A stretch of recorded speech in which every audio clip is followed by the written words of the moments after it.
তো চিকেন কষা এখনো হয়নি দাদা? না হচ্ছে, চলছে। ভালো করে রান্না করছিস? এসব ছাড়তে যার লোক সব করতে যায়, তোরা কি লোক কি বলেছে? হ্যাঁ, লোক কি বলেছে বলো।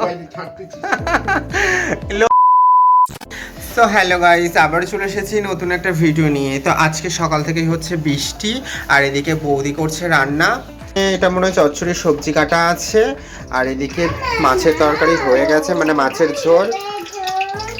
আর এদিকে কড়াইয়ের মধ্যে তেল দিয়েছে। এটার মধ্যে কি ওই ইয়ে হবে, চচ্চড়িটা হবে? ও দাও, চচ্চড়ি দিয়ে দাও। আর এই পুচকেটা অসম্ভব জ্বালানো জ্বালায়। তুই কি রান্না করবি? তুই রান্না কর তাহলে আজকে। বৌদি আজকে অনেক কিছুই রান্না করছে।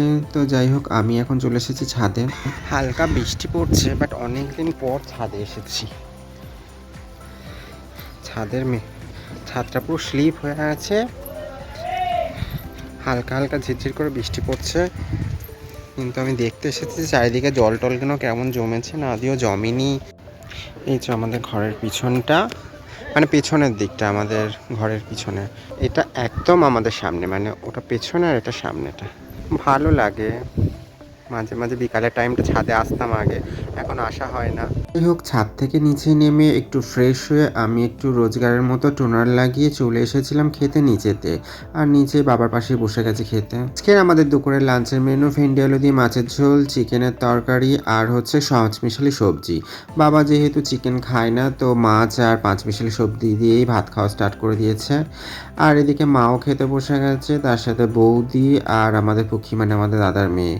তো আজকে দাদা লেট হয়ে গেছে স্নান করে আসতে, তো দাদাও এখানে খেতে বসে গেল। আমাদের বাড়ি একটা জিনিস রেগুলারই হয়, চচ্চড়ি, মানে সব রকম সবজি একটু ডাঁটা দিয়ে চচ্চড়ি সবাই খেতে খুবই ভালোবাসে। তোমরা এর আগের ব্লগে দেখেছো কুমড়োর ডাঁটা, আজও খেলাম তাই। তো যাই হোক, এরপর নিয়ে নিয়েছি ভেন্ডি আলু দিয়ে লালেন্টিকার মাছের ঝোল। আমার না ভীষণ ভালো লাগে ভেন্ডি আলু দিয়ে মাছের ঝোল খেতে, আর তার উপরে প্রিয় আমার হচ্ছে লালেন্টিকার মাছ। লালেন্টিকার মাছ যত বড় হবে ততই বেশি আমার ভালো লাগে। তো যাই হোক, এখানে 2 পিস চিকেন, 1 পিস আলু আর একটু ঝোল নিয়ে নিয়েছিলাম। আর মাছকে চিকেনটা দাদা রান্না করেছিল, অতটা টেস্টফুল হয়নি। মাটন চিকেনের মধ্যে আমার চিকেনটা বেশি ভালো লাগে, কিন্তু তরকারিটা ভালো না হলে আমার একদম খেতে ভালো লাগে না। তো যাই হোক, আজকের ভিডিওটা ছিল এই পর্যন্ত। কেমন লাগলো অবশ্যই কমেন্ট করো, আর ভালো লাগলে একটা লাইক করে দিও।